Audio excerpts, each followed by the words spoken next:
So today we're going to talk about who am I? And that's really exploring, before we explore colleges, we're going to start with exploring our interests. So over the next few weeks, we're going to answer really big questions. And those questions are, who am I? That's today. What should be my major? What do I do next? What do I know? Where do I belong? What colleges want to know about me? Very important. And how do I pay for it? Okay, really important. So we're going to really focus on some of those big questions in this process. So in tonight's live session, we're going to talk about really understanding who you are.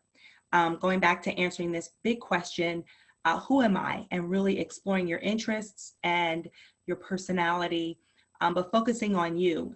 And this is just a small part. I mean, there's a lot to who you are, and we can only cover so much in an hour, but it's going to be a really good jumping off point with the college admissions process.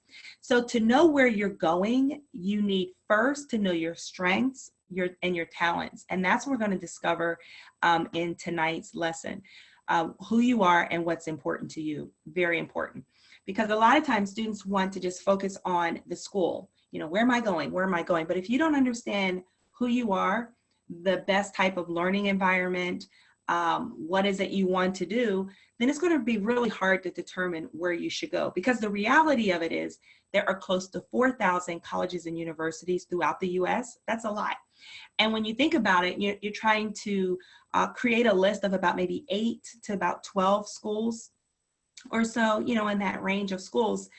And every school is very different. So it's really important to start with who you are, because in this process, you're going to do some deep reflective work, and that shows up in the essays, answering questions about who you are.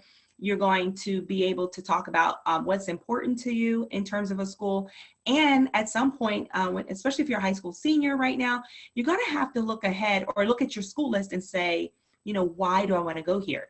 Many schools are asking that question. And the reason why they do that, and we'll talk about that more in a few weeks, but the reason why they do that is they want to know, what do you know about us, and how does who we are connect with who you are? Because they want you to be happy. They want you to thrive. They want you in and out in 4 years or less. And so having this process of reflection and understanding who you are really is the foundation. It's not building your school list. It's not some of the other things that students like to do. You really have to start with understanding who you are. So how do we learn about ourselves? Well, there's so many ways we can learn about ourselves. I just came up with a few, and I'm really going to talk about just 2 of them today. And there are more ways to learn about ourselves. But one way that we can learn about ourselves, and I'll just go through the list, is with assessment tools.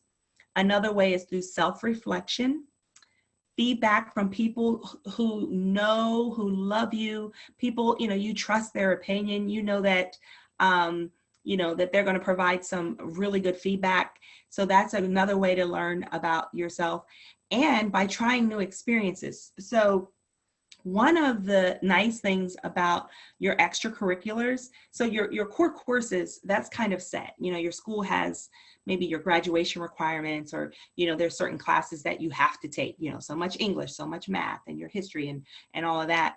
But your extracurriculars, those things, those new experiences, the volunteering and clubs and the things that you do outside of the classroom, those are other ways that you can really begin to learn more about who you are. So, you know, trying new experiences and not being afraid to try something new and discovering like, oh, wow, I really like this, and focusing on what it is about this that I like, or what is it about this I really don't like and don't want to do this again. So that's one way. And then another way is really through good times and challenging times. So there are really no bad times. There may be challenging times, and we really learn about ourselves through obstacles, through struggles. And here's something I wanted to point out. So I pulled just a few of the, let me pull it up here, common app questions. And I love these essay prompts, and a prompt is just simply a question, because schools want to know what do you know about yourself? And so here's a great example of the good times and the challenging times. And I always tell students, you know, we learn a lot about ourselves in terms of perseverance and resilience, and are we able to stick with something, you know, in some of those challenging times. Those are ways that we can learn a lot about ourselves. So I thought this was a really good question that really is in alignment with that last way to really learn about ourselves. And this is right from the Common App essay prompt. It's prompt number 2. The lessons we take from obstacles we encounter can be fundamental to later success.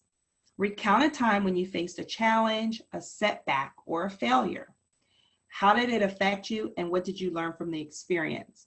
So again, having that challenging time is a way to learn about ourselves. So schools want to know not only what happened to you, what do you enjoy doing, but they want to know kind of what have you learned and how have you grown from it.